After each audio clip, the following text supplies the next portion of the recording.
We're just going to have Alicia help us understand things from her perspective, which is, pretty rich understanding of, we'll call it complex adaptive systems if we want, if that's okay to use that term, because everybody's very particular about their language.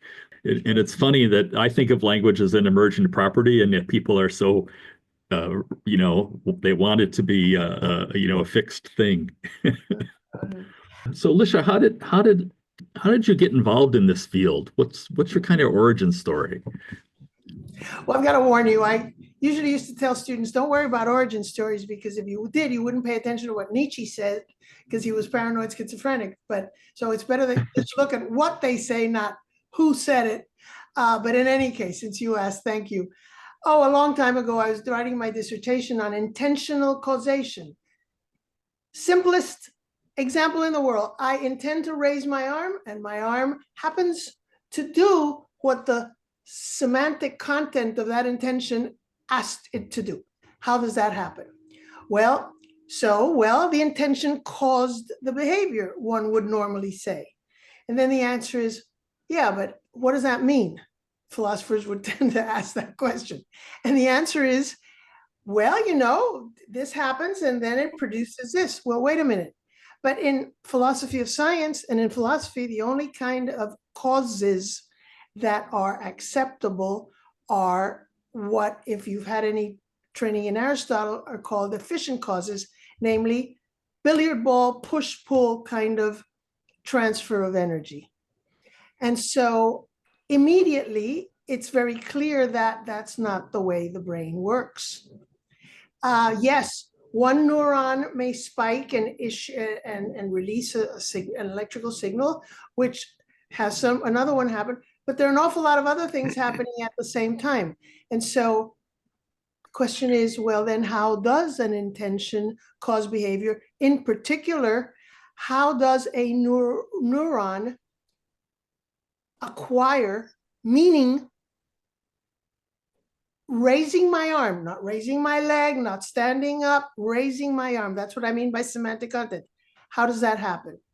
And so at the time, I happened to have a lot of friends who were in systems dynamics, systems theory. They were getting their doctorate in operations research in Berkeley, and they were studying network theory, and they were studying dynamic programming. And I was thinking, this has to be a network problem in the brain. This has got to be a network characteristic. But then the question is, how does the network alter its own components? And then I hit another snag, because according to philosophy, nothing can change itself. According to Aristotle, efficient causes are always external to that which they cause. So the idea of things looping back and causing themselves, what we today in computer science would call recursion or iteration, that is a no-no according to philosophy of science and practicing scientists. It was linear, deterministic, efficient causes of transfers of energy. And so that was another hurdle. So then how do particles, individual particles, interact in such a way to self-organize a network, which can then loop back on themselves, on itself, and change its component parts, such that the network, in this case of the neurons in the brain, would reconfigure and have the arm go up if that was the intention, rather than my standing up or moving the leg or whatever. Clearly, these things go awry in strokes, but under normal conditions, how does this happen? And so that's what got me interested. And Kant, Immanuel Kant, in 1804, he dies in 1804. So figure the Critique of Practical Reason might have been published 1798, there, I can't remember. And when he talks about purpose and intent, purpose, we think intentions are purposes, correct? But what's amazing is that in the 18th century, the term purpose in German, which I don't know, was synonymous with self-organization. I couldn't believe that when I saw that. And the example in, not the Critique of Pure Reason, which is what everybody knows him for, but the Critique of Practical Reason, he talks about how, look, this is what's going on when the actions of leaves produce the tree, right? The photosynthesis creates the growth and the so on of the tree, but the tree in turn produces the leaves. And Kant says in the Critique of Practical Reason, which I quoted in Dynamics in Action because it's what to me was my epiphany, Kant says, this is a form of causality unknown to us. Why does he say that? Because, of course, he had been awakened from his dogmatic slumbers by Hume, and Hume was enamored with Newton. All right. So when I saw that, I happened to be reading at the same time Ilya Prigogine and Isabel Stenger's book, Order Out of Chaos, where they talk about dissipative structures, which are self-organized complex dynamics, which then, maybe the preferred word we'd use today is entrain the components that make them up, such that those components constitute and preserve, say, a Bernard cell. Everybody nowadays kind of knows Bernard cells. If you want, I can explain it, but mostly. So these rolling hexagonal water or fluid cells that might consist of billions of molecules of water, but they end up having an integrity that holds them together. And this is all self-organized, and it only happens in nonlinear, far from equilibrium, open conditions. So that's how I got, this is what's got to be going on in the brain and in human beings. And then the next question that is interesting, of course, is, well, and how do cultures affect their members? How do families when my parents were alive, as old as I got, I always behaved differently around my parents than I did otherwise, or always behave differently around your friends. What does that mean? It means that the milieu, niche, habitat, ecosystem, culture, I don't care what you call it, somehow is able to influence the members. And my answer was, it's got to be an analogous situation. I grant you, a Bernard cell does not have a mind, but the ability to create wholes, WHOLES, that have properties different, qualitatively different from the sum of the component parts, and are able to entrain the components in such a way as to alter their behavior, that's got to be analogous, homologous, whatever term you want to use. So that's what kind of did it, I thought. I think this works. There's some terms and concepts that come up in social media or in various other groups that they just seem to be, there's not a good kind of coherence around them, maybe like that. There's not a good definition for complexity. You've got about 30, somebody put together a list of what it means, complexity, algorithmic complexity, compressibility. So yeah, you're in good company. Nobody agrees to what complexity is. It's kind of like the Supreme Court justice talking about pornography. Well, I can't define it, but I can recognize it when I see it. And complexity is a bit like. Sometimes if a concept is misconstrued or misapplied or misused, people then tend to kind of in a binary way say, oh, that concept is invalid. So like purpose or intention, that's a no, you can't talk about purpose and intention. There's a negative associated with it. And yet you, I think, see it as part of this more complex dynamic of how things work. I think I see purpose and intention as the latest iteration of what philosophers would call top-down causation. And that is the influence of the emergent property of a complex system being able to alter and affect its components, the very components that make it up in the first place. So it's a feedback loop. Well, here's another one. I think the Bernard cells is an interesting one. This idea of stages, and it seems some people will say stages are bad, stages have a malintent, but I think stages occur in natural systems. Oh yes, I agree. Metamorphosis. Yeah, and I would right? think they'd The occur in caterpillar turns into humans and a, societies as well, because we're yeah, natural systems. absolutely. I have no Yeah. problem with that. But what does that mean? What happens when one stage transforms to another stage? What's going on there? My view, because over a period of time, I kind of decided that that I think that what a Bernard cell is an interlocking set of enabling constraints that once they achieve closure, constitute what I'm calling, for lack of a better phrase, I'm happy to think of any other, but it's the best I could come up with, a constraint regime, right? And that constraint regime then can act as a governing constraint on the lower level components. In other words, the shape and dynamic of a Bernard cell, or the exact colors and waveforms of a BZ reaction, those are constraint regimes.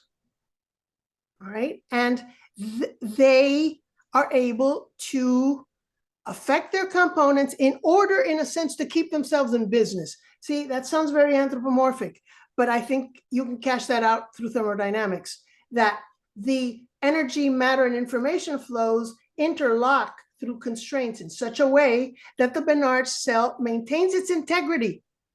And I love that term integrity, that I hope we can talk about a bit more, because it has all sorts of double meanings. It maintains its integrity. Why? The molecules come and go. You know, our organism, what do they say? That we change our cells every 7 years, correct? But we somehow, the constraint regime that is me is maintained, is preserved, correct?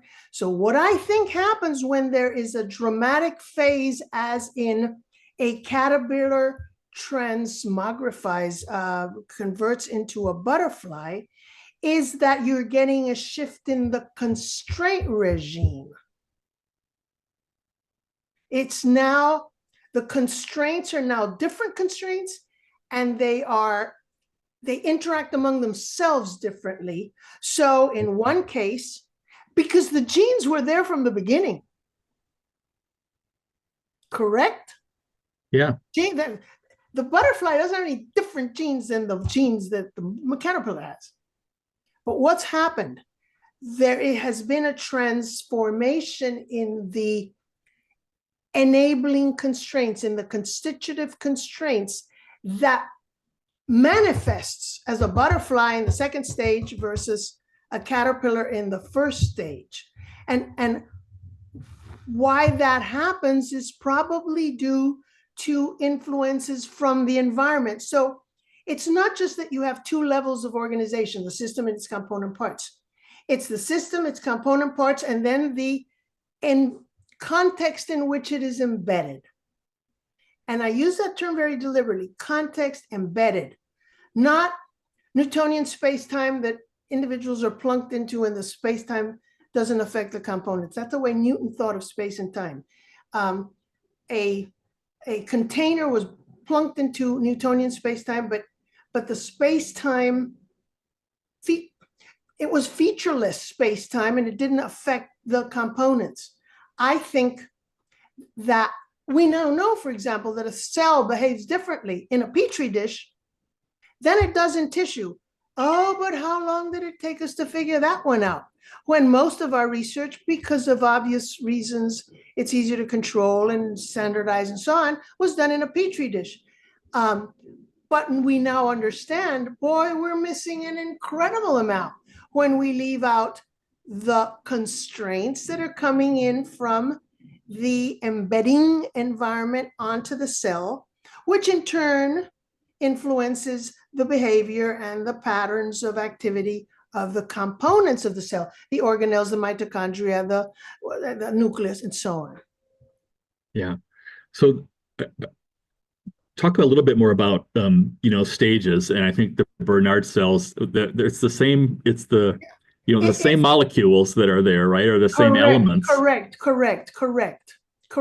But what but has they're happened? behaving differently, right? Why? because the constraints are different. And what are the constraints? Well, you start out with a system that is open, meaning it can receive heat from the environment. You put a pan of water on a source of heat, right? And you start heating it up, correct? And all of a sudden you get these little fluctuations that are very short-lived, correct? But then as the heat continues, there is what the popular imagination calls a tipping point, which is a phase transformation, which means it flips from conduction to convection, correct? What is the difference? The difference, I think, is a change in constraint regime. The interlocking regulatory mechanisms, if you want to call it that, have changed. And that's what a different phase is. I have a funny feeling that sociopolitically, we're living through something very similar to that now. That there is people talk, when you study history, talk about 1848 in France and in Europe. Or people talk about 1968. There was a phase shift in the way society organizes itself, thinks of itself, and so on. And I suspect we may be going through that. And as in the case of any complex dynamical system, you don't know what it's going to look like until you're over on the other side and it's happened. While you're in the process of that transformation, it could go in an awful lot of different directions. And I'm not sure we even know how to spell them all out. That's what Stuart Kauffman says. The alternatives are not pre-statable. I'm not crazy about that term that he uses, but I don't blame him. You cannot pre-state the exact range of options that might or might not happen, given the same conditions. But it's as if you are replacing the planks on a boat as they say, or the plane while it's flying, the boat while it's sailing. So it's very difficult to know, because at each tweak, all the different options changed, it seems to me. How do emergent properties fit into this? Are the Bernard cells emergent properties? Yeah, they are rolling. They have different degrees of freedom. The water molecule in general does not have the three-dimensional structure that a Bernard cell has. A BZ reaction does not have color. Has color the way its component chemicals don't have. So an emergent, who was it? Kenneth Arrow, he got the Nobel Prize. Is that in economics? I can never remember. He was the one who said more is different. In the case of complex system, it's not that a Bernard cell is a bigger water molecule. It is not. It is qualitatively a different phenomenon. Yeah. It has rotational properties that the individual water molecule does not. Or a tornado has, what's the word? Helical. It's a helical properties that the individual components of the tornado don't have. It certainly has consequences that the individual component, it can destroy a town, which the individual stuff won't on their own. And so emergent properties have, first of all, they're relational properties.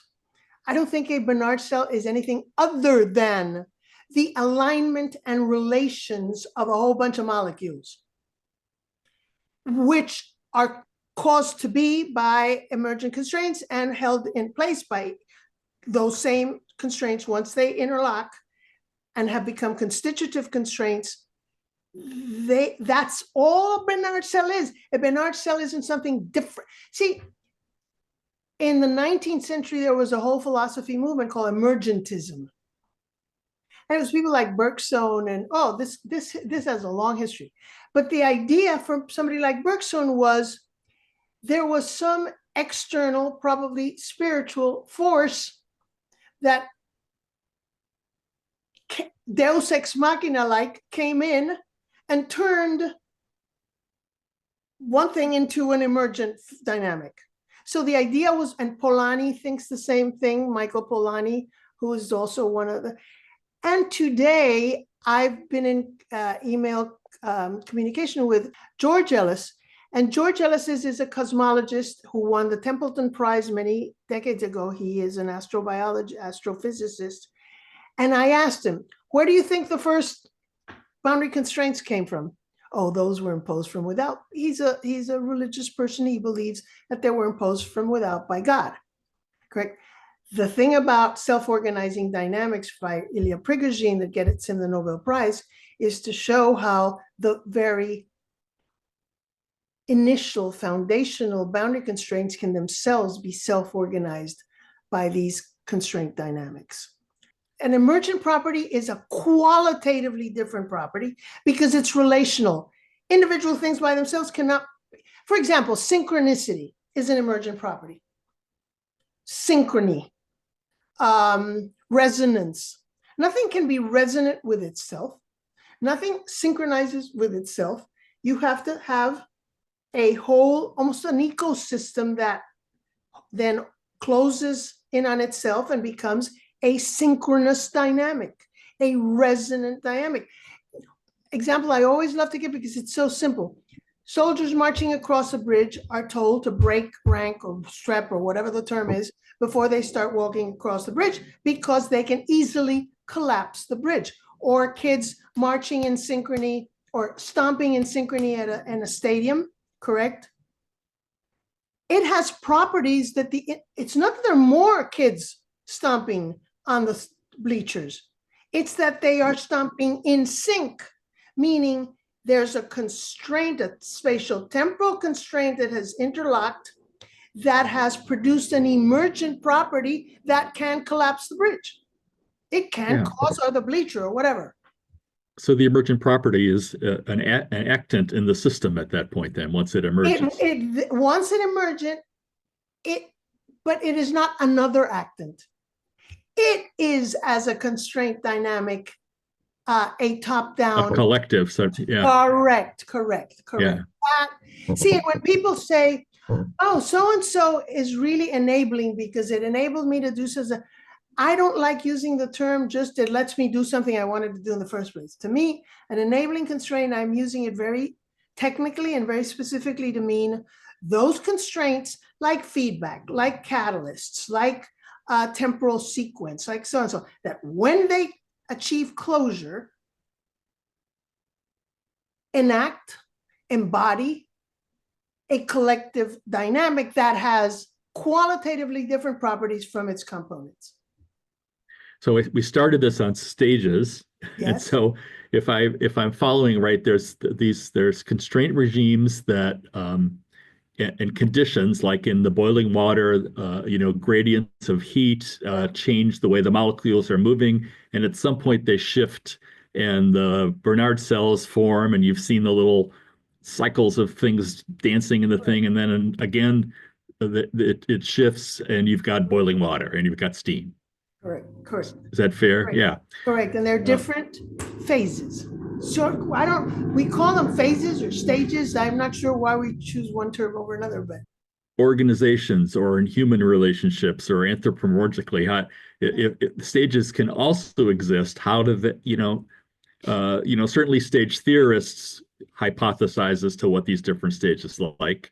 And I think that there's been some history of energy around, not so much, I think it gets conflated with whether there's stages or not, but there's energy around how they're measured or how they're judged or how they're applied in thought in terms of they're just phenomena. I think they're just capabilities that are here or they're not here. I don't know. No, but the question is, what then changes the capabilities, right? And I'm saying if you add a different constraint, if you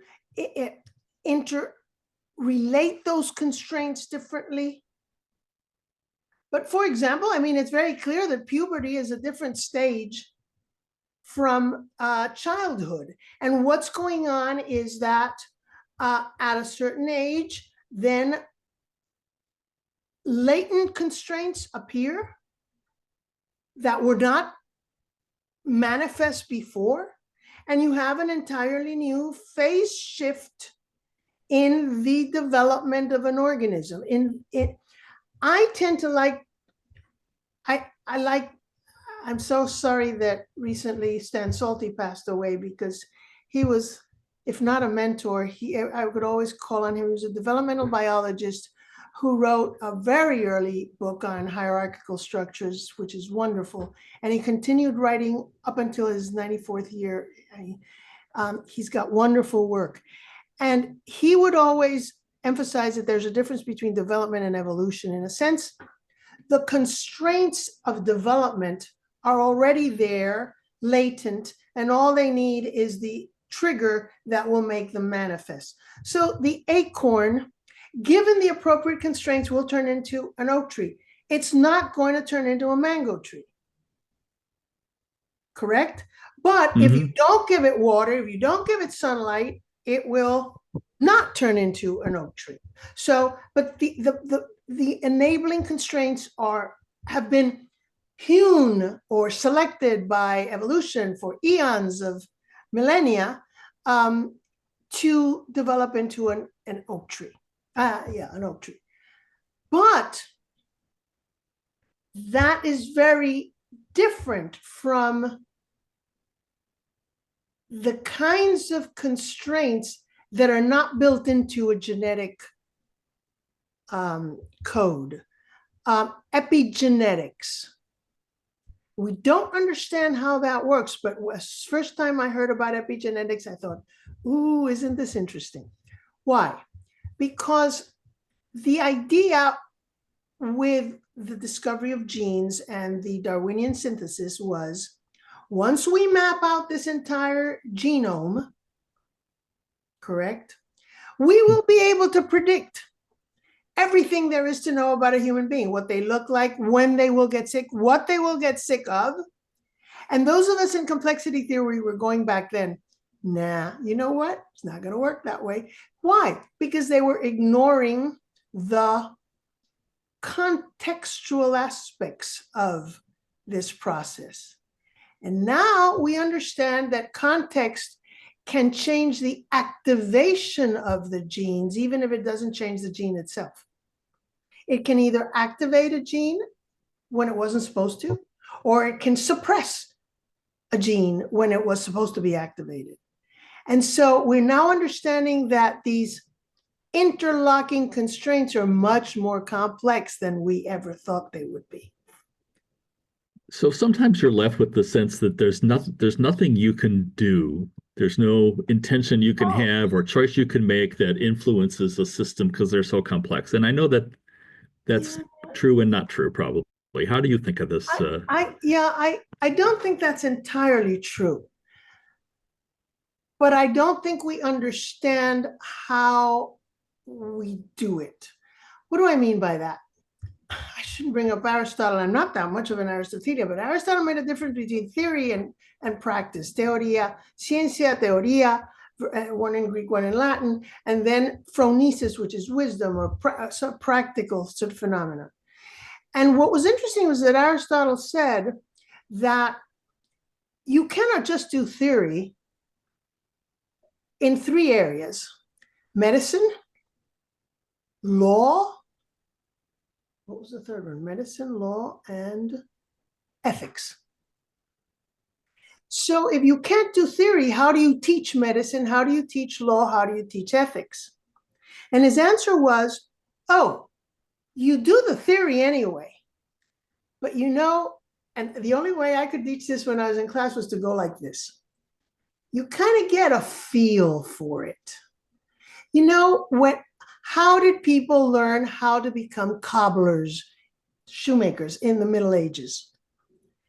Apprenticeship, right? And what was it about these practices of apprenticeship?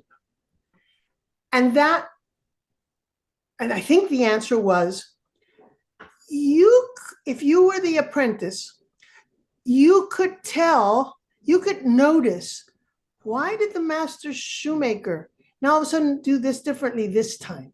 Well, maybe it was because this was going. You get the contextual nuance through practice that the theory by definition is so abstract, it's going to miss the context. And in this case, context changes everything. Sorry, couldn't resist it. Good pun. It had to,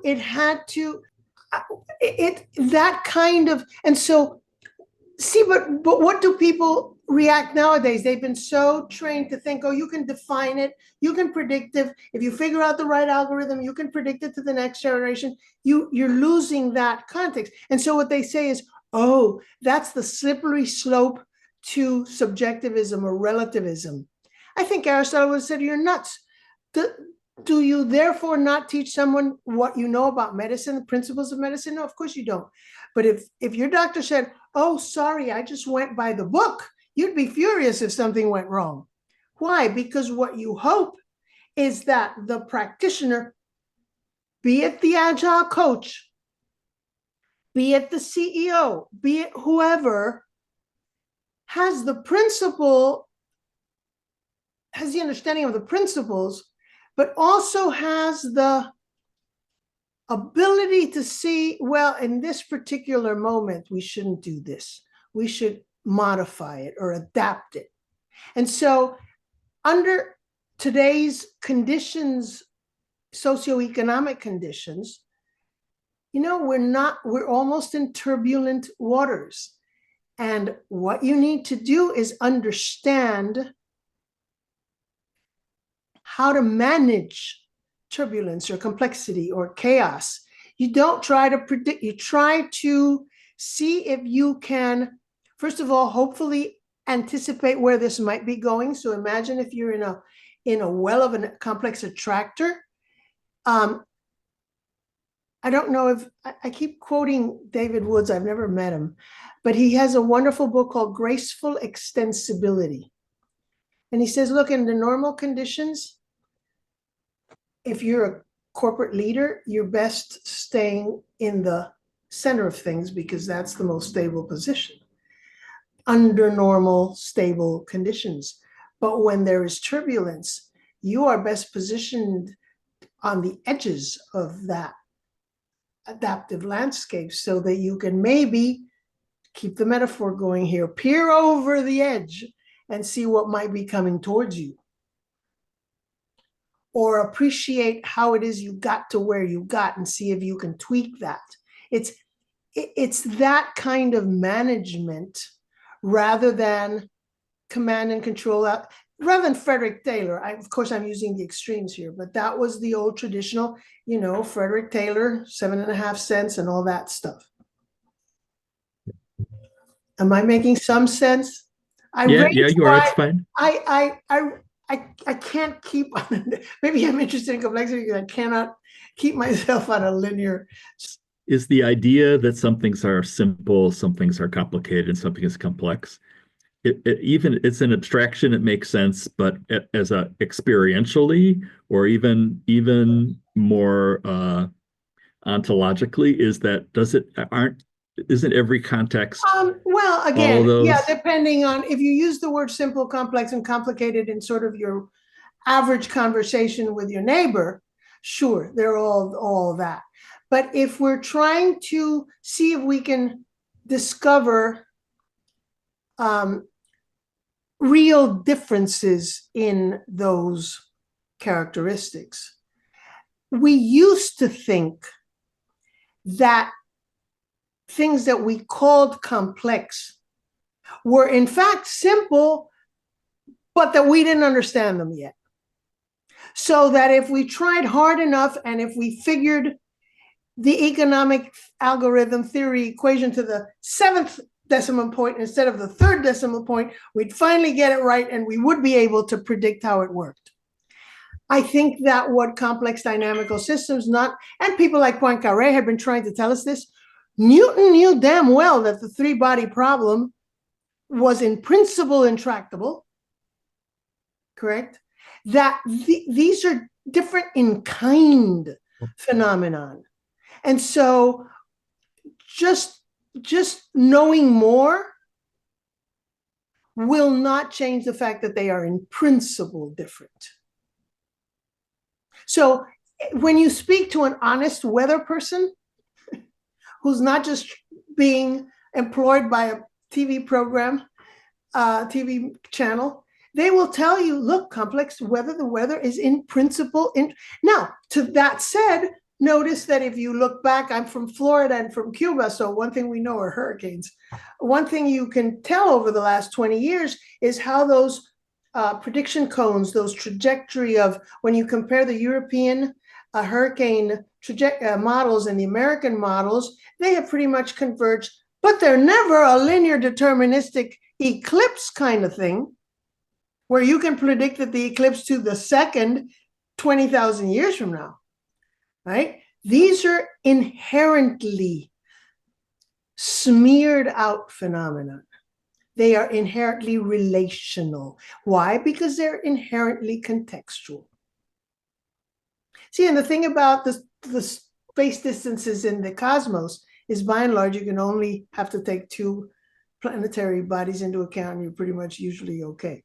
Let me just share this screen. Okay, now this happens to be something to do with business, so what doesn't matter to me what the specific words are on this screen. It's when you see a diagram like this, yeah, what's the right way to process a diagram like this? Because lots of times in social media and other forums, people say, oh, this is old school systems dynamics. It's too linear. Things don't work this way. That's one way of looking at this diagram. But what do you see when you look at a diagram like this? And I'll just take it down. I have a question. Yeah. First thing I would add is a number 10 in the white space. In the white space, what's going on in the white space? Right. So when you say that, I think, well, you've got some things drawn here. Yeah, but you're getting to something, but correct. There's a lot here that you haven't drawn. Correct. Right? Now, yeah. If you take that, remember I said it's never only two layers. It's never only 2 levels. It's 3 levels. It's the system, which Stan Salte used to call the focal level, meaning it's the level you're focused on. Then the components of that focal level, and then the environment in which the context in which that focal level is embedded. All right. Can you show that screen again? You can ask yourself, I would look more at the links than at the nodes. See, because to me, the links indicate the enabling and the other constraints. So the question is, how tight are those links? What would happen if one of those links really got tight and shorter? How would everything else? Would tightening one of those break the other one? Or would you simply get a bottleneck? Are the nodes things the way one would think of them before that? A physical, tactile stuff? Or do those nodes simply represent all sorts of the other interreactions, and they are manifesting at this intersection of all those constraints as this sort of thing? Or that maybe they're what we think are emerging properties, or that we think are constraints in our constraint regime. That's correct. But the whole thing probably has emergent properties, like, is it more or less resilient or not? I remember seeing supply chain, and boy, did we learn to our chagrin that supply chain was not as resilient as we thought it was. Why? Because during the pandemic, yeah. Correct, because of all sorts of socio-political issues that were not part of that diagram at all. See, and so if we think we've got that nice little thing mapped out, because we assume that if we get enough of those mapped out, we will, that's the equivalent to what I was suggesting, is figuring out the 7th decimal point of the equation, rather than, wait a minute, you're just assuming this is it. What you have to assume is that there will be always things in the white space, and over time, that are different, that are not there, or that will have changed. Like, again, keep the metaphor that those links between those nodes that you had on the diagram remain the same. Namely, you have the same number of ships that are able to go through the Straits of Malacca with the same ease because some U.S. Navy is making sure the passage of the ships is unimpeded. You see what I mean? For now, right? Yeah. Well, that's the problem. That's what's being left. That's what makes that diagram misleading. It's not wrong. It's not right or wrong. It's misleading because you can get overconfident in assuming that, oh, well, all I have to worry about is this problem that I'm happening to see right now, and try to fix that without realizing that might be a reflection of all sorts of other things that are going on around it as well. And so it's a different set of skills that you need to be able to appreciate the complex interconnectivity that create the issue. And that's what bothers me about it's not right or wrong. It's misleading.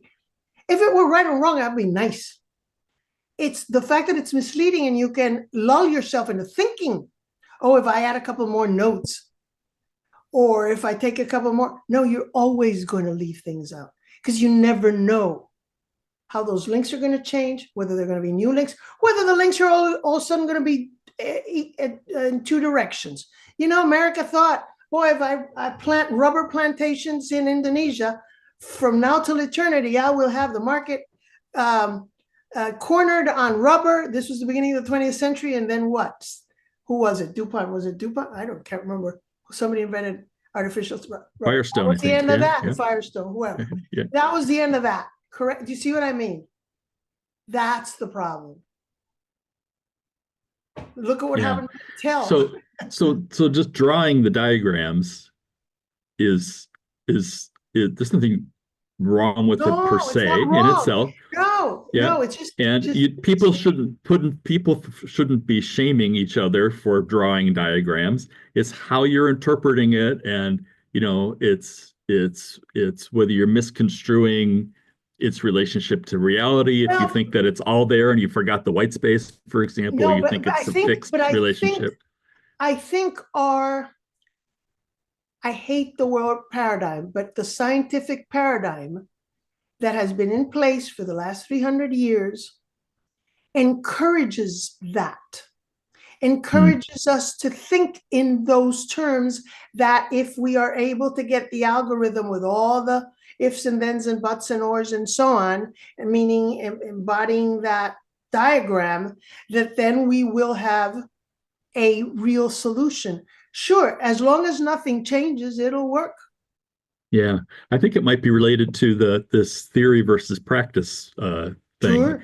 because I don't know if this is true, but my reflection is in the business world, people who drew those diagrams, if they were consultants, maybe they believed that they had understood something and defined it. But most other people just felt that it was a frame or a framework to try to understand the more complicated underlying reality. And they understood that they didn't understand it, that it wasn't the whole picture. Now, maybe in academia, it had a different cultural context, right? A different cultural, and so that people took it overly seriously. And then, so there's this reaction to that. Maybe not today, but certainly Frederick Taylor's theory was taken very seriously. Correct? But applied to, very specific, time and motion types of things, I think, right? Yeah, but I think the assumption was we should be able to find those kinds of principles for any kind of, that's what the word theory of everything implies, that if we understood the ultimate particles and the way they interacted, then that would be able to predict everything. And so, and the theorists probably believe that, and maybe the folks who had become disassociated with the practical side, people who are outside of the Gemba where value was created, but people who are on the front lines probably never bought that. They said, this is a good idea, there's something here we ought to think about, but this is not the whole situation. This is just my personal perspective on it. So I had some dealings with consulting firm about 20 years ago, and it was interesting that they were trying to convince the Pentagon about where to put money in Afghanistan, and they were having a hard time trying to explain that this was a complex problem. And, but that said, my experience with the military, given that the first time I ever met Ilya Prigozhin, the Nobel Prize winner, he was invited by Bob Arigiani, who taught history at the Naval Academy in the very early 80s, to talk about how a fighting force is a complex system. And that the idea that you can have a battle plan, what is that famous saying? That happens until the first encounter with the enemy, and then it all goes. But Right. that said, Admiral Nelson knew that, and yet he won Waterloo, Trafalgar, and which one was it after he was maimed, blind, and so on, in a sense, because he had set up enabling constraints among his staff in a way that we now, in retrospect, understand that they were able to sense, talk about sense making, how the other captain of the other ship nearby would react to this situation and react accordingly, even though they couldn't see that other ship. And so that's what these interlocking constraints do. See, I see no difference between Admiral Nelson's organizing his ships and so on. I see that as no different from biological homeostasis. Homeostasis, what is homeostasis? Homeostasis is not another organ. It is not another tissue. What is it? It is a set of interlocking constraints that have been selected by evolution over time to adjust to each other each time one of them, but it's not one-on-one. There is a range of values that each variable can take. If you look at your blood work report, when you look at calcium or when you look at iron, it doesn't give you one number. It gives you, all right, within this range and this range, you're okay, you're healthy. If the magnesium is within this range and this range, if the creatinine or whatever, however it's pronounced, is within, all right. But what happens if all of a sudden you eat a fudge brownie and so the glucose spikes like crazy? Well, the system has been selected for so that those interlocking constraints are such that they all adjust to each other, correct? And that's what acting under uncertainty means, it seems to me. So to the extent that there are some business people who intuit that, then they are the better leaders, because they are able to sense, all right, given that this has happened in this division, I better modify this so that this takes place. And that usually was okay as a reactive situation. But nowadays, we even have to set that up as an anticipatory set of constraints, because we have to. One of the earliest talks I ever gave was, and Dave Snowden took up on this, the difference between fail safe and safe fail. For how many centuries was the idea of fail safe? You add redundant components to the system. So if this one fails, this one takes over. If this one takes over, fails, this one takes over. Well, we're back to the problem of unprestatability. There is no number of versions of that you are able to make sure 100% the system won't fail. Plus, it's added cost at each step. It's added weight in the case of a ship. If you carry with you another anchor, it's just adding to the weight of the ship. All right, so instead of trying to set up a system as fail safe, and I got this from Buzz Holling, who was a fabulous biologist, ecosystem guy. His name was C.Z. Holling, Holling, Holling, but his nickname was Buzz. And his argument was, in a complex system, you can forget the strategy of fail safe. The only thing that works is safe fail. In other words, assume there will be failure. What mechanisms do you have in place to compensate? Psychologists talk a lot about compensatory mechanisms, right? Which is a very different thing than redundancy. Redundancy is you're just adding more of the same. You're adding another anchor. You're adding a whole bunch of screws in case that first screw. Backstops over backstops over backstops. Exactly. And you can never predict. It might be the next one you needed, and that's the seventh that would have solved your problem, but you only had 6 backstops. Whereas if you change the strategy, that's what complexity theory. And that was my point about that diagram. It's you're changing the way you're looking at it completely. You are assuming, where is it going to go wrong, and how can I then, which is the one that's more likely to go wrong? All right, if it's this one, well, if I alter this one, maybe that one's easy, and that one will be able to take over for the one that gets stressed at some point, which is the more likely one to get stressed. So then you start estimating what likelihood of problem.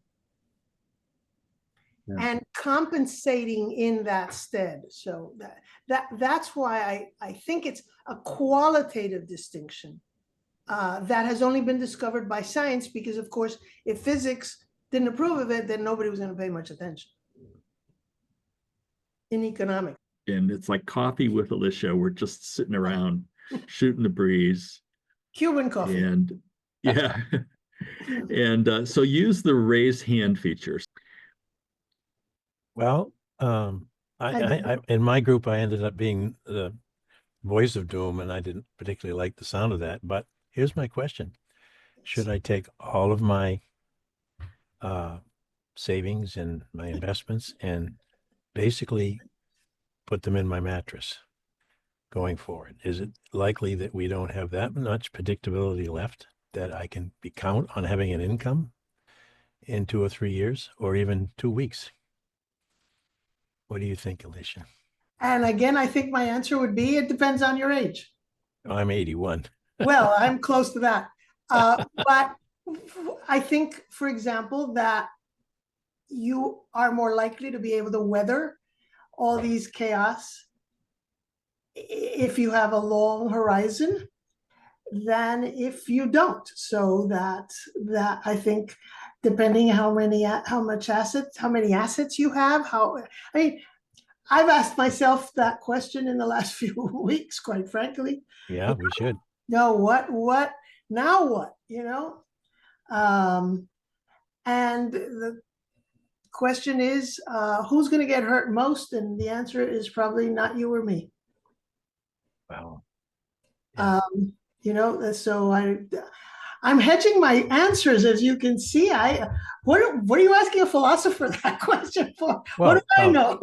I think that is the philosopher. No, the philosophical question is, am I safe and secure in this day, in this life? Correct. Given everything the choices I've all made have been ethical and responsible and all the rest, or has something occurred in at least the political environment, which is that will knock all of that out of the park, and we no longer will have safety and security of the kind we know. I will ask the same question again, though, as compared to what? Because that's the white space in the diagram, right? Yeah. As compared to moving to where? As compared to, that's the problem. So it's not just what's going on here, it's what. So yes, that's a hell of a question. I'd love your answer. I'm looking for a mattress. Yeah, with a zipper. And waterproof cover. Waterproof cover. Yes, exactly. No metaphor. Oh, thank you. So in complexity terms, are these emerging properties that we just can't predict, right? We don't know. Correct. That's right. That is correct. That is correct. And the question is, what constraints are still in effect that can attenuate, modulate, regulate any efforts on the part of fluctuations and perturbations. I'll keep the metaphor going here, correct? Because I remember coming to the United States and my parents in Cuba talking about, oh, the three-legged stool of the American system, correct? And the question is, where are those constraints now? So it's an interesting problem. Enabling as well as governing, as well as regulatory, as well as how it affects the zeitgeist of the world almost. You know, is this anything goes now or what? Yeah, it's a difficult situation. What I think complexity does have to say about this is that, and again, I get it from Buzz Holling. Buzz Holling's notion of an ecosystem is the more resilient ecosystem is the more diverse system. Apparently the Great Lakes ecosystem, which was stable for eons, is not a particularly diverse ecosystem. The number of species, the levels of complexity of the species in the Great Lakes ecosystem is not that terrific. So when it got stressed past the point of stability, see, that's the fail, safe, fail. It just collapsed in a heartbeat. One would think that the more diverse the components, or at least that's what biology tells us, that the problem with climate change is the loss of diversity. Because what you're hoping is that that one little species is able to find a new adaptive space in which it can then nucleate, to use the Bernard cell notion, and reorganize into a new dynamic. So I am hopeful that there's no more diverse a society in a lot of senses than the United States. I truly, having arrived in the United States in 1960 and lived in Florida, where the bathrooms and the water fountains still said white and colored, and my father was reprimanded by a bus driver, and they told him, no, you get up from this area, because he sat in the back of the bus because that was the space available, that belongs to blacks and you belong up here in front. My dad said, no, I'm not going to do that. That we had gone in one lifetime to electing a black president, you know, that's quite remarkable. So America has an ability to reinvent itself that I think is unparalleled. That said, I'm still as scared as you are, Dave. Okay, let's jump to Stephen. Thanks. Yeah. So my question is, I was talking in our breakout group. Oh, there he is. Okay. Talking about how to think about direction. So the context is, I work in a company, we build products, right. We intend to create products that have positive impact on people. There is all sorts of ways that the convention says how to set a direction, right? Is it we're going to build these things, or we're going to create a measurable impact, you know? But I struggle with trying to bring together my, you know, weak understanding of complexity with the idea that you can't really set you can't force a system to produce a desired result. You can only kind of get approximate. And so I'd love for your thoughts, like, how do you think about direction and how does that fit with intention? It also has to do with norms and that sort of thing, I think. And I think the answer is, if in fact a system is an organization at a higher level of complexity than its component parts, and that higher level organization is relational and has emergent properties, correct? Mm-hmm. Then, for example, let's suppose that the direction I want is continued synchronization of, I don't know, the divisions in the company or whatever. Yeah. So the direction I'm looking for is, what is it that holds the synchrony together and gives it a directionality and an alignment that is the desirable one, correct? Yeah. And so then you ask different questions because how you keep synchrony together may have to do with the whole temperature in the room, say. Right, right. Correct? And so then the question is, all right, so maybe if I lower the temperature in the room, I can tweak the synchrony. So it's not a question of ordering people, thou shalt not be synchronous, the way you, in a sense, you can, as in my example of the crossing of the bridge or the bleachers. Right. But if you can, it's almost like you're bulldozing the landscape. You want to change the landscape. Rather than bother with trying to affect each individual actor, if you change the landscape in a certain way, that might automatically affect that emergent property. Okay. For good or Okay. for evil. Does that make any? Yeah. Sometimes I try to visualize it. And Yeah. you have a corrugated landscape with all sorts of valleys and little hillocks and so on. And now all of a sudden, you're stuck at the bottom of one of these little tracks. You want to get out of that problem. Well, maybe the easiest way to do it is to sort of see if the overall terrain, I called it the temperature before, but it's the same idea. If you can modify the terrain, then that would automatically make it easier for that ball to roll out of that rut. Yeah, because we are, and I won't take too much more time, but we, as a company, we've got all the company things that people want us to do, right? Make money, blah, blah, blah. But the purpose is try and improve the lives of seniors, helping seniors.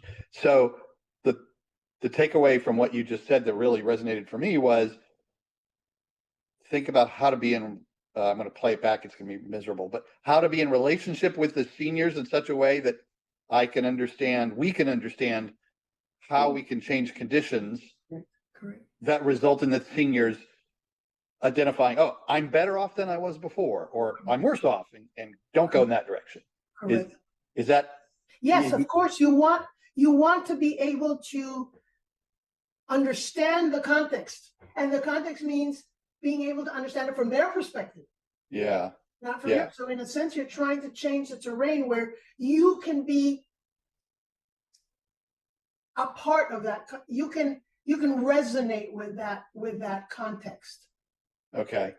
And intention is really about changing that content or changing the environment, the landscape. And that's one of the constraint regimes is the landscape. And then within that certain landscape, what are the nuances of this particular location, this particular nursing home versus that one, this particular service, or not, that sort of thing, I think. Okay, great. Thank you. I mean, what do I know? No, I appreciate it. Thank you. Oops, sorry. Okay, thank you, Stephen. Chris Corrigan, what do you got?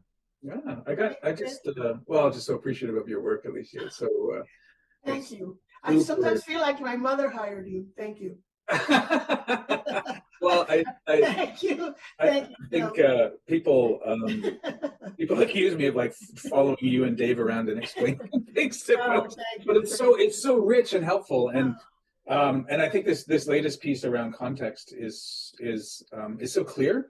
I've said about this book that like it's deeply practical, I think, and really helpful from a kind of strategic perspective, like in the choices you make. Most of the work I do is in human services. And what's interesting to me, we're talking earlier about, you said two things. You're talking about this trifecta of the system, the parts, and then the context in which it's embedded, right? Which is very important. And we were talking about hurricanes and eclipses. And so hurricanes have fundamental unpredictability, I think, is what I want to test with you, because the context in which they're embedded is fundamentally unpredictable and dynamic. Whereas eclipses, for all intents and purposes, are nested in a fairly stable context. Correct. So the stability of the context is gifted to the system, and therefore, if you're in a relatively stable context, you can actually engage in quite a bit of predictive activity, including, for example, bleachers, which are very stable, and which we know if we stomp on them in a resonant way are going to create a problem, right? So we can actually put a rule in place, no stomping. Correct. break out of lockstep. So very nice. So what we're searching for certainty within the systems we can control, between the relations between systems and parts. We're not paying attention to the nature of the context that we're in. And so a more stable context actually gives us more tools of predictability, and a less stable context requires us to use more tools from complexity. That's what I wanted to check with you. I absolutely think that's right. It's as if by expanding your constraint regime to incorporate the context as part of the constraint regime, you are able to see a level of activity that might have been, it's as if you're zooming out, correct? You see things because you're including the context. Instead of your focal level, that central system being so narrow, if you open it out and view the context in which it is embedded, properties that apply to the whole phenomenon appear and emerge. Right. I hate to bring up this company I am sort of involved with that I founded, I'm president, and that is the prediction of vector-borne diseases, namely diseases that are carried by mosquitoes, by rats, by ticks, by whatever, anything that moves, it's a vector-borne disease, like dengue, malaria, chikungunya, not West Nile virus, all that stuff. All right, so the way we have collected data is absolutely ridiculous. We have collected siloed data. You go to the clinical case and you check for their symptoms and their trajectories. And then somebody in vector control in the city or the county has little traps out in the country on the side, and then they check to see if they have larvae, whether it is albopictus or Aedes aegypti or the Anopheles mosquito. And then you then all of a sudden maybe have some data coming in from weather variables and so on. But the only way to understand the conditions, the phenomenon, how the trajectory evolves, is to integrate all of those together. And that's what this company has tried to do. For example, to include weather variables into the analytics, but it has to be done in real time. Now, to this day in the District of Columbia, last I checked, and it was only a few months ago, all this data is collected on paper. And then once a month, they send those sheets of paper to Hopkins to analyze them. Oh, for God's sake, the mosquito lives for 2 weeks. It's gone before you ever analyze this thing. How do you really expect to get ahead of an outbreak of dengue, chikungunya, malaria? We only found out about the Ebola crises about 5 or 7 days later. The 2 patients in Texas had come in on the same flight, but they ended up in different hospitals. So there were 2 data points that were totally disconnected. Do you see what I mean? If you open the zoom, which is what you're suggesting, you see patterns that you wouldn't have been able to see before, and you can make smarter interventions, which was what I was trying to convince Miami-Dade County, which what they did during the Zika and chikungunya case. I was there in Miami. You should have seen the planes spraying whatever that pesticide is. It looked like they were flying over Dresden during the Second World War. It was off. The whole damn county was sprayed that way. Whereas if you really had these analytics integrated, you could have seen, look, this is an outbreak that occurs in this particular area. All right, the wind is going to go in this direction. It's predicted to go in this direction for the next 3 or 4 days. Look, just try to make sure you quarantine that area where the wind is going, where the disease might probably spread. You can pretty much forget about quarantining the people over on this side of the wind direction because the mosquitoes are all gone from there. That's not going to be a problem. Right. You see, and that is public health, but nobody does that sort of thing. We're in the same, like working on opioids crisis is the same with stuff I've been doing. And I feel like it's like also not to fall to the seduction of needing to completely understand the context. For me, it's just the quality. Is this a more stable context, in which case we can make more predictable interventions? Or is this context really volatile as well, in which case, totally avoid any kind of predictable stuff here. We're going to need to be reacting a lot better. It actually gives me some really good sort of positional awareness to be able to make decisions, right? And just knowing the state, not even actual data points. I mean, that's awesome too, but you can get just lost in analyzing the context to the extent that it paralyzes action. People talk about social determinants of disease. Yeah. But they never turn it into it's never translational research that becomes actionable software. Whereas it was fascinating. We did a study in Puerto Rico, and there was an outbreak of dengue, a horrible outbreak of dengue. Why there? Why now? All of a sudden, by looking at all these other factors that we brought in, 311 calls. People don't realize how valuable the data from 311 phone calls in the entire country are.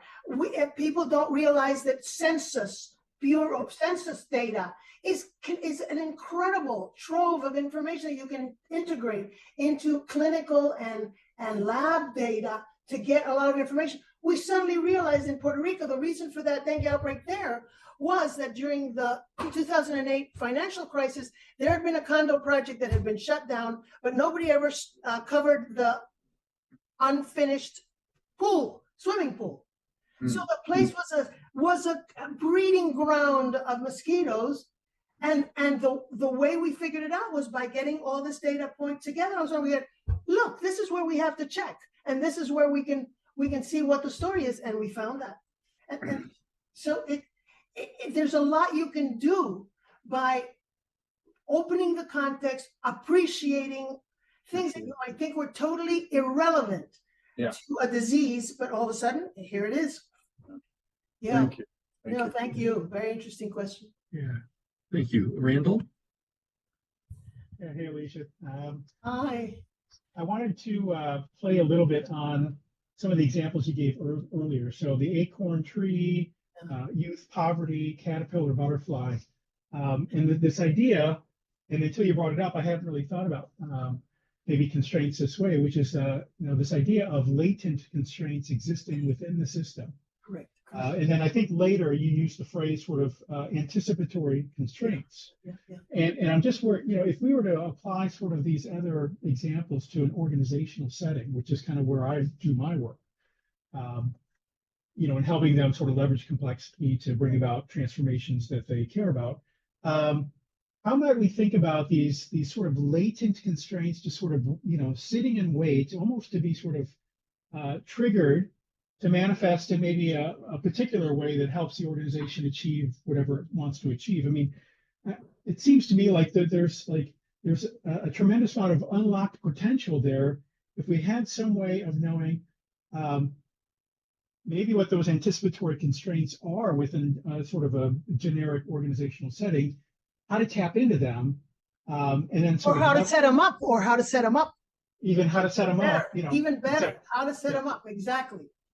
So maybe you can speak to that. I strongly recommend that article by David Woods that I just mentioned called Graceful Extensibility.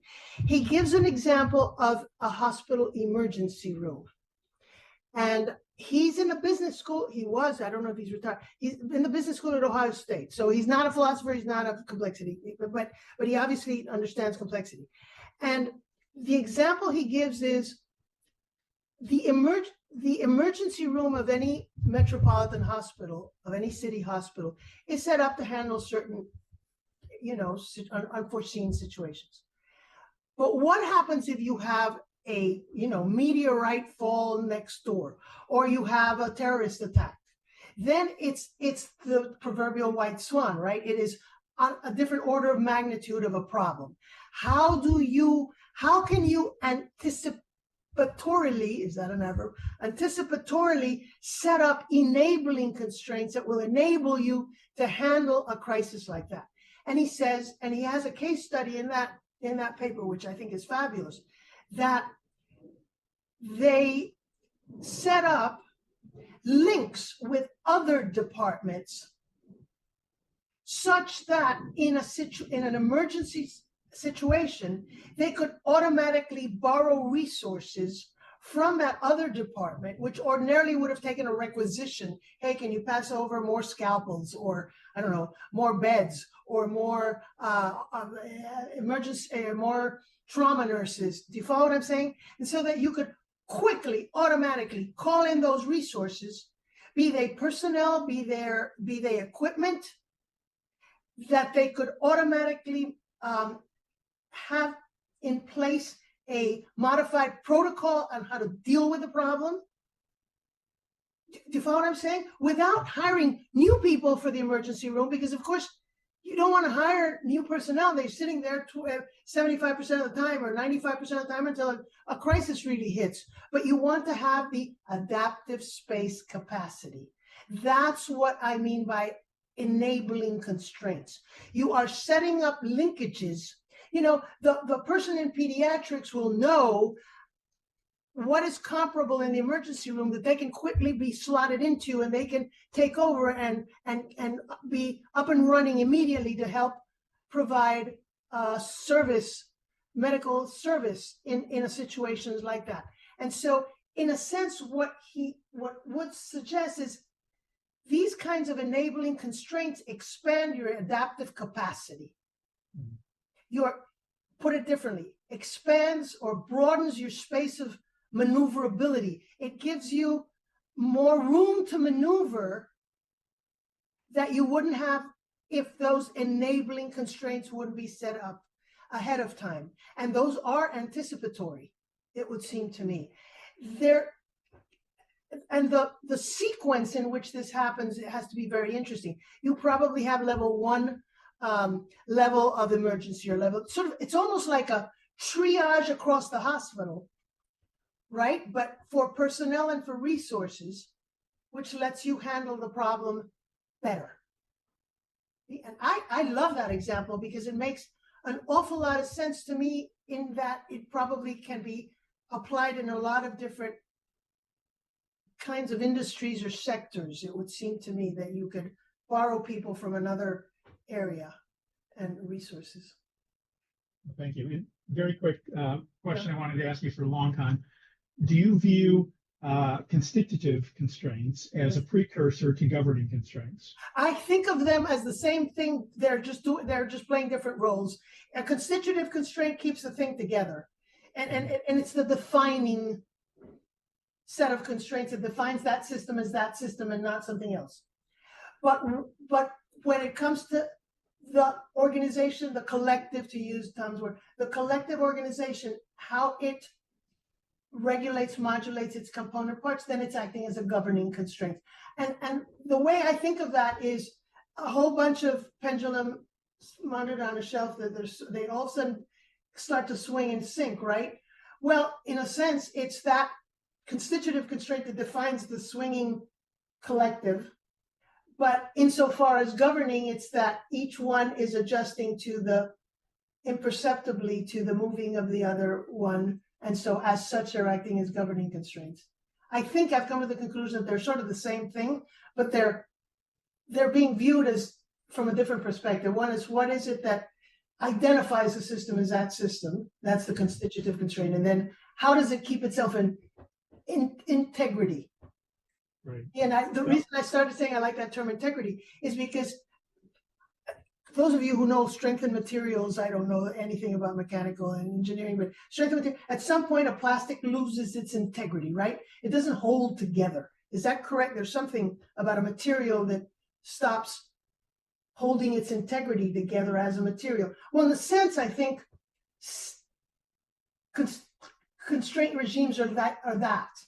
You know, and all of a sudden, they start losing their integrity, then the system starts falling apart.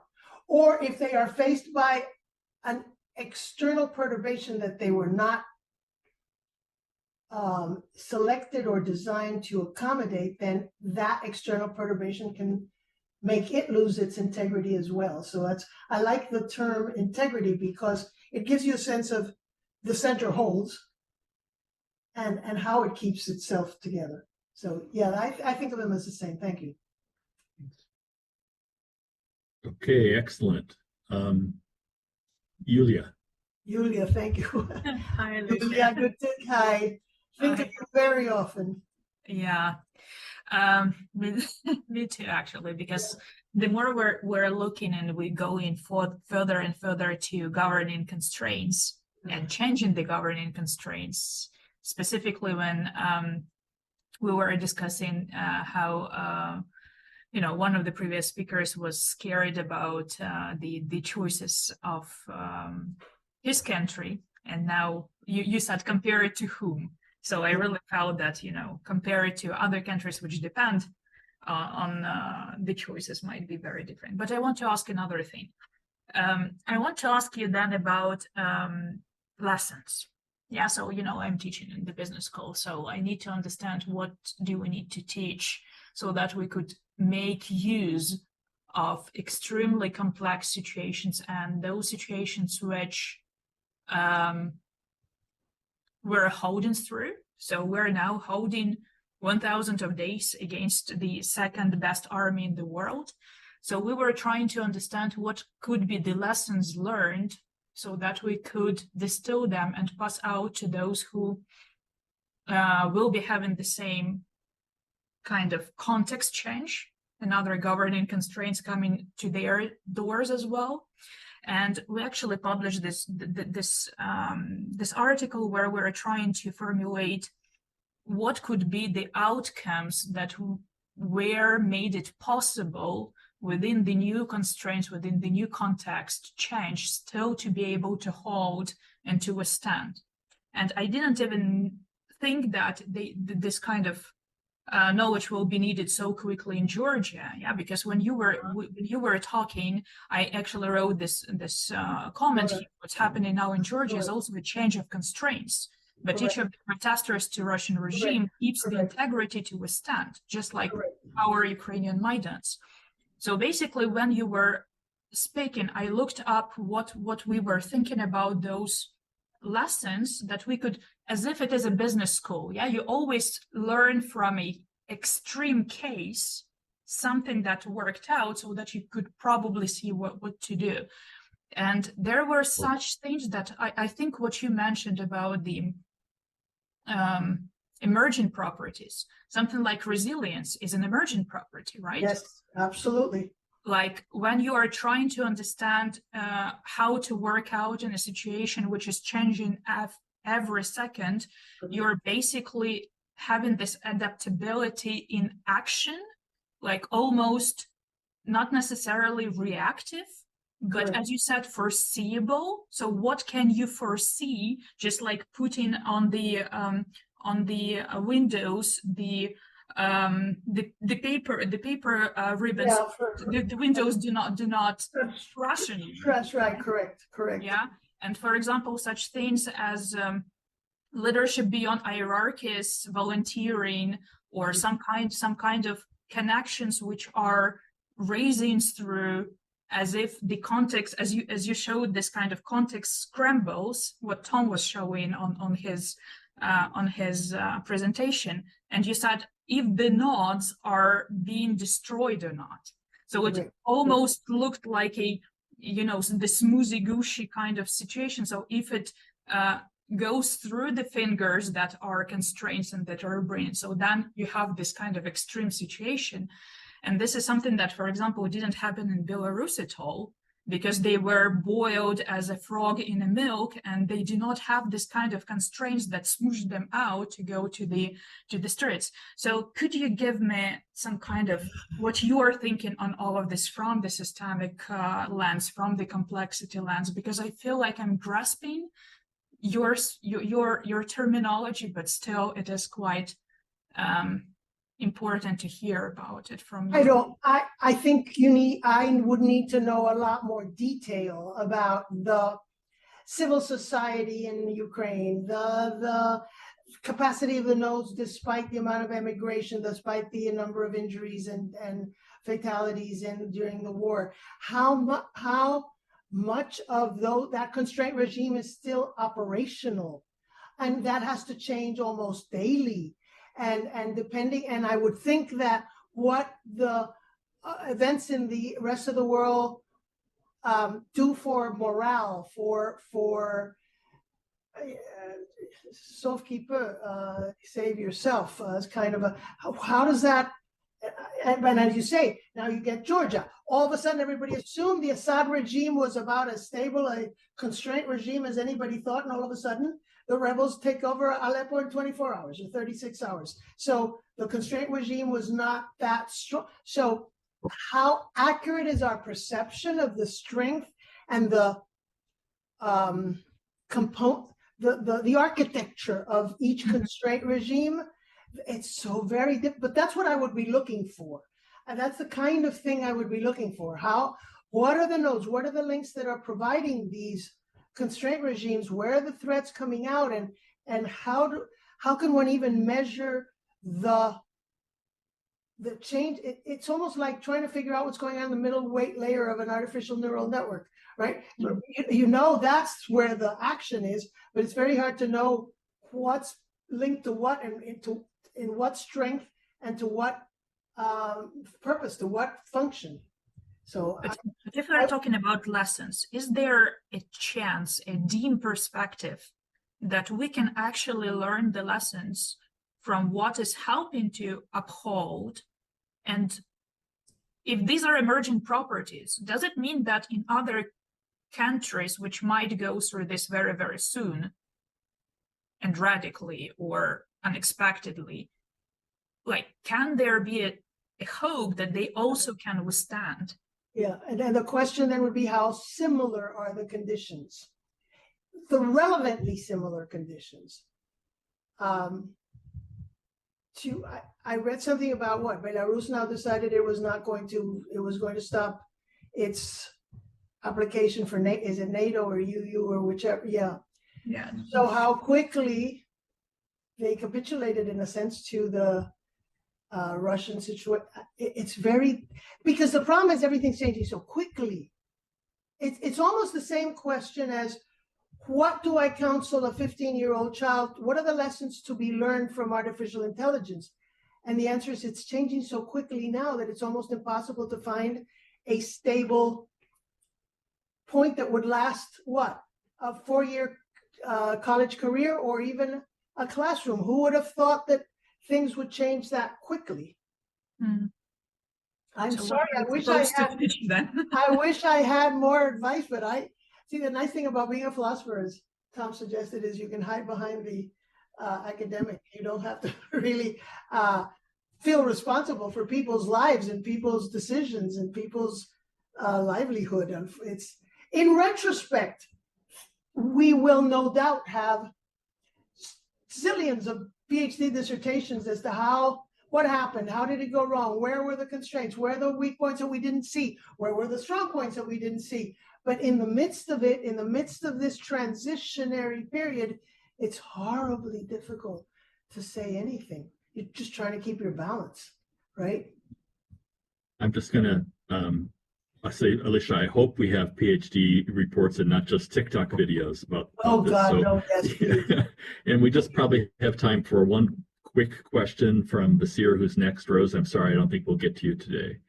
So, I'll make it very quick. Hello, Alicia. Hi, Hello. hi, hello. Nice to meet you. Thank you. And actually, about the unforeseen white space or the space you have mentioned. Yeah. That's the area we study primarily in crisis management. So would you say that tabletop exercises in studying the unknown unknowns helps us somehow become somewhat familiar, or is it just giving us some bits of skills or mini skills or just thinking skills, or how can we exploit that unknown unknowns better, man? Thank you.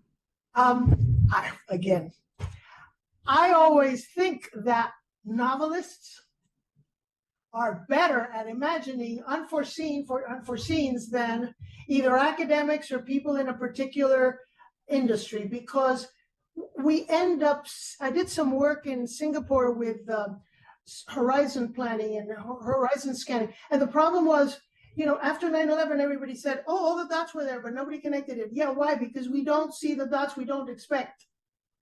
And in that sense, novelists, there's a man named David Ignatius who happens also to be in the editorial department of the Washington Post, but he was also, I think, in the Moscow bureau. But he has a number of spy stories. And he and Daniel Silva, who also writes novels, and they live in DC, and what's his name, the guy from The Hunt for Red October, the guy who wrote Hunt for Red October ended up being a consultant for the CIA for many, many years, hired by the CIA and the Defense Department to imagine what's going to happen next. After 9/11, everybody was worried about airline security. Folks, it's not going to happen in the airlines again. You know, we tend to look at, we're fighting the last war. We always see the dots we know. So my suggestion for what could be in that white space that I don't know, ask the novelists. They're probably better at coming up with weird scenarios you and I would never come up with. It's not that stupid, I think, an answer as one would think. I think the Stuxnet virus that disabled the Iranian nuclear reactor, I can't remember if it was a Daniel Silva novel or it was a David Ignatius novel, but they wrote about that Stuxnet virus years before it actually happened. So, you know. So have a centigrade satellite dish and scan all the signals. But the satellite dish is always going to be tuned to a certain frequency. So it's only going to see what it's set up to see. So what you need are people who are crazies that you never expect, sort of like what they do with hackers. You know, they hire the hackers to try to beef up cybersecurity. Well, we have to do the same thing with governance constraints, with, you know, every so often you get a situation. It never would have occurred to me in a million years that governor, mayor, whatever, would do that sort of thing. Good God, and all of a sudden it does happen. So somebody from way out in left field might help better. I have comments that I would love to make, but we're out of time. And thank you, Alicia, for joining us again. Much. I am always honored and flattered that you practitioner guys think I have anything to say. I don't pretend to know any of this stuff when it comes to practice. I'm safely ensconced in my academic little halls.